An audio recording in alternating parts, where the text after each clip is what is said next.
Барс Медиа тартуулайт. Өзім Құдаймын, табиаттың есімін деген арсыналай, мындан мұрда мен Қытайға вирус жөнөтүп койгом деп айтканы бар. Ал Барс Медиа сайтына эмне үчүн Қытайға вирус жөнөтүүнү чечкенин жана башка нерселер тууралуу айтып берди. Мен ошол Қытайға вирус болот коюн жөнөтөм дегеним чындык. Себеби бул 21-кылымда же алтын доордо кыргыз дүйнөнү башкарат. Кыргыз эмнеси менен башкарат? Мына кеп ушу жерде. Кыргыз дүйнөнү касиети менен башкарат. Мисалга биз бүгүнкү күнгө чейин адамзатта мындай түшүнүк болгон. Алла асманда бир такта отурат, бир абышка деп түшүнүшкөн. Же көргө суракка барат деп түшүнүшкөн, бир материя катары түшүнүшкөн. Алла Теңир Кудай бул материя эмес, бул энергия. Мисалы, мазардын ээси бар дейт. А жерде бир абышка же бир жылан жүрбөйт, а жерде ошо энергия бар. Ошо сыяктуу эле биз элестеткен аалам же Алла, Теңир, Кудай же высшие силы бул энергия. Көзгө көрүнбөгөн бир энергия. 21-кылымда да адамдын гени жетилгендиктен астрологиянын ролун аткарыш керек. Мисалга Кытайда ооруну токтотсо болот, оорубай калса болот. Аны үчүн адамды мына ушу мен сүйлөп аткан сөз менен өстүрүп ийиш керек. Мына ушу адамдын анатомиясы астрологиянын ролун аткарып калса эле адам оорубай калат. Ушу бүгүнкү күнгө чейин мен кыргыз жергесинде көп какшап келдим. Рак, шишик, писик, эки бүйрөктүн ууланышы жана вирус, оору мына бүгүнкү күнгө чейин аты жөнү аныкталбаган оорулардын пайда болушу бул ошо энергия адамдын ичине кирди, ал абанын составында, суунун составында болуп атпайбы? Анан ошол адам энергияга туруштук берип болбогондуктан анан ошо эмоционалдуу адамда рак болуп атат деп. Мисалга Кытайдагы вирус бул өпкөнүн сезгенишинен болуп атат. Аба өпкөнү алат да, мисалга. Өпкө абаны алат да. Ошондуктан адам ааламдын ролун аткарбаса, бул адамзатта бул оору каптайт. Вакцинанын да кереги жок бугачы. Ошо шприцтин да кереги жок. Бул мындай деп элестетсек болот да, бул нур энергия да. Мына бүгүн эртерээк келсеңер астында сабак болуп аткан. Ошо жерге толтура эл келет. Ошо бир сааттай жаткырып эле энергия өткөрүп коём, мына эле ооруп келген айып кете берет. Тоюс мындай. Кытай кандай жашайт? Пендечилик жашоо менен жашайт да. Мисалга кысылып оокат кылалы деп аябай ылдый түшүп алган го. Ошо анда ушунча кысылып жүрсө, ошо энергия кысып коюп атат да. Эмоцияданчы. Адам боштондукка чыгып мынтип түшүнгөн кезде эле тең бойло өпкө айыгып кетет. Кыргыз өлкөсүнө бул вирустун келет деп ойлобойм. Себеби кыргызды мен ошо 10 жылдан бери эфирден ошо YouTube каналыман көп адамды өстүрүп койдум да. Ал мисалга мындай деп элестетели. Бир адамды периште кийип алды. Периште деген энергия да. Кийип алса ал адам оорубайт да. Ошундай нурданып кетет. Жашарып кетет керек болсо. Анан ойлоп тапкан медицина эгер бүгүнкү күнгө чейин коронавирус эмес керек болсо, кыйын болсо анда канча жылдан бери пайда болгон ракка дары таап алат эле да. Бул табылбайт. Кытайга вирус жөнөттүм. Же болбосо Европаны суу каптайт, кыш жоюлат дегеним баары чындык. Себеби кыргыз илгери деле элин коргоп калыш үчүн жамгыр жаадырган жаачылары, куюн чакырган, ошол сымал эле мен ошо Кудай ордуна отурган адам катары мен дүйнөнү ушу табият аркылуу жазалап, анан алдыма алып келип, илим берип туруп, анан ушу ааламдык түшүнүккө өткөрөм. Мен Кытайды эле жазалап аткан жокмун. Биринчи Кытайдан баштадым. Себеби бизге Россия мешайт эткен жок, же адам баласына. Америка өтө жолтоо болгон жок, Европа жолтоо болгон жок. Кытай жолтоо болду. Биринчиден кыргыздын үзөңгү кушун тартып алды. мүмкүн миллиард доллар бергендер Акаевдин убагында, Акаевдин өзүнө же бир коркок хан конушун сатат дегендей кандайдыр бир көндүргөндүр. Мына кыргыздын өзөн куушун тартып алды. Экинчиден мына 500 миллион долларга баалаган болжолу айтайын. Теске аны бир кездеги договорлору 100 канча эле миллион доллар экен. 3 эсе кымбат сатты. Жолдорун мына мисалы түндүк түштүк альтернатив жолу дегендей. Анан химияны ойлоп таап атат. Анан биз биринчи Кытайды соттогонбуз. Мына ошол жерде менин илимдештерим болуп. Эгер мындай касиет бербесе кыргыз элине, Арстан Алайга, анда Кытай Америкага баш ийбейт, Россия дагы бир мамлекетке баш ийбейт. Ошентип туруп, ушул жерде мен кудайлык кызматым менен аткарам. Мени бул Арстан Алай кантип кудай болду дегенде көрсө бул мындай экен. Кудай бир кезде табиатты жараткандыр, бир кезде адамзатты жараткандыр. Биз ушундай ойлойбуз да. Көрсө бул ал эволюция кезде ошондой кызмат кылат экен да. Азыр энергия дегенде жерге керек болуп атыптыр Кудай. Анан ошо бир адамды даярдап туруп, анан аны кийип алат экен дагы. Мисалы Саякбай атаны бир жан кийгендиктен ал табыгый манасчы болгондо отурганда эле мисалы чоң казатты баштаган, бүгүн башкача баштайт, бирок маанисин бир берген. Кийинкиде башкача баштайт чоң казатты, башкача эле сөздөр менен. Ырсаптары өзгөрөт, бирок ошол эле маанини берет. Ошол сыяктуу эле мына эркек деген аялдын ролун аткара албайт да, бала бага албайт, үй жыйнай албайт, майдалана албайт.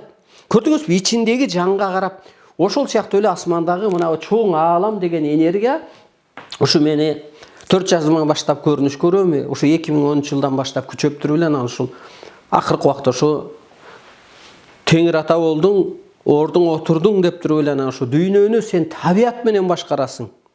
Табият мына бул, биз табият айтабыз го, табият деп. Жер адамын Арстан Алайга багындыруучу Теңир буйруган көсө дейт. Жана от менен көсөгөндөй. Жан дүйнөлөрүн ойготуучу, жазалоочу сабоо дейт. Анан табиятка эч ким каршы чыга албайт да. Анан мен ошондо айткам, улуу Кыргызга ушундай кудайлык энергия берилип атса, анан Кытай эртең башкарып алмак беле, же Улуу Британия башкарып алмак беле, же Америка башкарып алмак беле. Мен алардын экономикасы менен кыйынсынса, мен экология менен басып салам дегем да. Мына ошол кызматты мен кылып атам. Мисалга, буну кандай деп түшүндүрсөк болот? Мисалы Умайене айтат, тап келчи баланы, кел жүрөгүн көтөрүп коеюн дейт. Ал башка адамдын колунан келбейт, башка адамдын колунан айыкпайт. Ошол сыяктуу мен өзүмө ошончалык ишенем. Ошондуктан мен жалган дүйнөнү жоюп атам. Дүйнөдөгү Кудай деле асмандан жоет, ошол мен бакылдайм, сүйлөйм, ойлоном. Ошондуктан мунун баары чындык. Теңир ата көзүмө көрүнгөн да. Теңир атаңмын деп эле, кадимкидей эле Теңир атаңмын деп. Алла деген да жок, Кудай деген да жок. Анан ушул илимди берген да, анан тетиги чоң аалам болуп, сен адамгерчиликтүү болуп алдың деп. Анан ошондон кийин эле анан булуттарды кантип мамлекеттерге жылдыртып коет, ошону көрсөтүп койгон.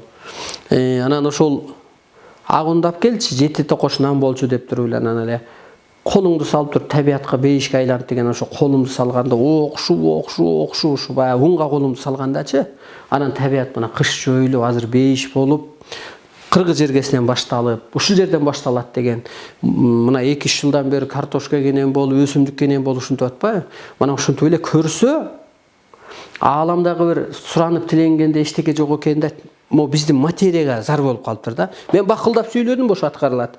Анан эртең жол сурап келет да, кандай кылабыз деп. Ошо башчысы, окумуштуусу, медиги, анан мындай кылсаң десең эле, анан ошо менен айыгат, ошо менен өсөт дегенде көрдүңүзбү? Материя роль аткарып калат экен, менин корпусум. Мен 4 жашыман байланыша алам. Кадимкидей эле ошол мындай көрүнүш көрөм да, мындай сени көргөндөй эле. Ушундай бир моменттерде көрүнүш көрөм. Анан катуу ишендирет. Анан мен эми ошонун баары жалганбы деп ойлосом, ошо көрүнүш көргөндө андай алдын ала билесиз. Алдын ала. 200 жыл, 300 жыл астыга деле берип коет. Анан түш аянт алам, кадимкидей эле кулагым угулат.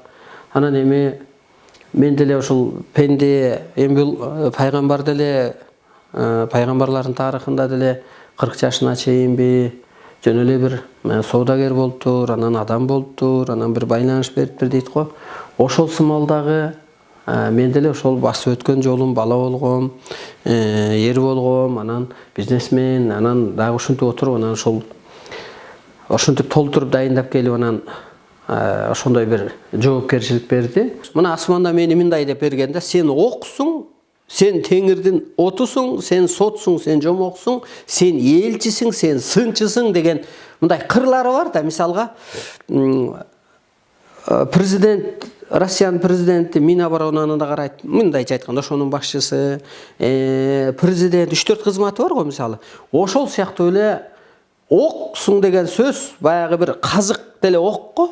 Арканга атты аркандап койсо ошо менен айланат да. Ошо сыяктуу Арыстан Алай сага карап асмандагы, табияттагы, адамзаттагы айланат делген. Анан сотсуң дегени мисалга бир аялды деле сот кылып отургузуп койсо, ал адамды өмүр бою кесип атпайбы керек болсо, преступлениясына карап. Укугу бар. Ошол сыяктуу эле мен адамзатты, керек болсо жеке адамдарды ашат чапкан. Мисалга мен диндегилерди соттоп койгом. Неге? Анткени артка тартты. Эволюция. 5 кылым мурунку, 15 кылым мурункуга тартып ошо саясат жүргүзгөндүктөн. Мен ошо бийликтегилерди соттоп коем. Себеби улуу жолду билбей, кыргыздын улуулугун билбегендиктен.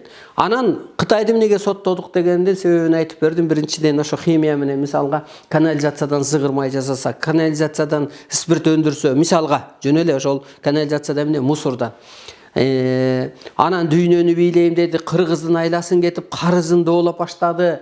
Анан илимдештер менен отуруп соттодук дегени, менден илим алгандар ошо бийик түшүнүккө жетип алган.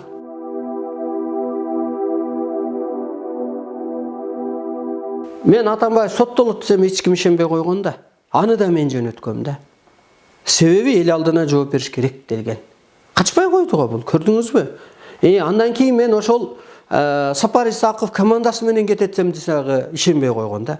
Мына кетти. Андан кийин мен Сооронбай Жээнбеков мирным путем власть өткөрүп беришиңиз керек. Ошондо элиңизге, өзүңүзгө жакшы болот десем да түшүнгөн жок. Кетсин деп мындай материя катары митингге да чыктык, мисалга бир аз адам. Көрдүңүзбү, андан кийин мен ошонткенден кийин ошол иш башталып кетти. Эмнеге ал киши башкара албайт дегенде, ал жакшы адам, пенде катары, мындай сый адам, мүмкүн дасторкон эгенен, мүмкүн кандайдыр бир адамгерчилиги бардыр. Бирок мына мен айтып аткан аалам сырын билбейт. Кийин Жээнбеков кааласа каалабаса да быйыл бийликтен кетет да. Эмнеге? Көрдүңүзбү, эл көтөрүлүп калды бул биринчиден. Бул көктүн талабы. Ошон үчүн биз айтып чыкты, сезону бүттү деп. Анан кандай камалбайт? Качып? Иә. Өз каалоосу менен кетет. Өз каалоосу менен кетпейт, бул элдин каалоосу менен кетет. То есть эволюция кылып өстүрүш керек болчу адамзаттычы. Эгер эволюция кылбаса, илибой өлкөдө революция болот. Анан Сооронбай Жээнбеков качып эле кетпесе камалат да. Анан элди минтип башкарбайт, өзү минтип башкарбайт. Кыргызды ааламдан берилет. Мокотуп, коркутуп башкарба дейт. Камап, коркутуп. Кыргыздын ааламдан, себеби кыргыздын ааламдан буйрулган окуу көп. Мына мен ушул жерде туруп эле уят кылып коем. Ушул жерде туруп эле биринчи мен кетсин десем, ой, таң калышкан. Кийин элдин баары 2-3 айда жүзү ачылып кетти.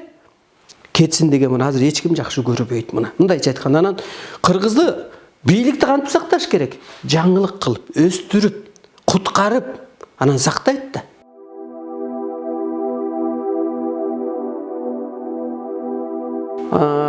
Эксперттер, анан интеллигенттер Арыстан Алайды тетирсинче ошо психолог, окумуштуу, предсказатель деп чыгарып коюптур да. Ошо менен токтоду. Мен улуттарды каршылаштырган жок. Экспертиза ошентип чыгарды. Ошентип чыгарды. Анан мисалга окумуштуу деле айтат да. Мен минтип айткам да. Бүгүнкү күнгө чейин мындай минткен диндер, мындай дин. Деги эле дин ошол убакыттагы эволюциянын деңгээлине жарактуу болгон.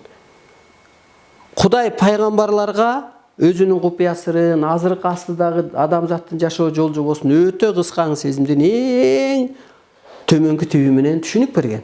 ал кезде адам сабатсыз болгон, караңгы болгон, техниканы көрбөгөн деп айткам да. Мисалы, бул окумуштуулук да.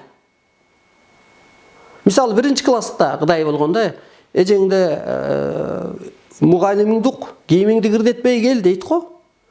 Ал кезде ошондой эволюция болгонду. Элестет 5-кылымда, 7-кылымда адамдын аң сезими кандай болгон. Анан мына ушуну түшүнгөн. Анан ушунун баары мен далилдеп бердим да, анан ошол экспертиза ошентип чыккан. Иш ошол декабрдын аягында токтогон.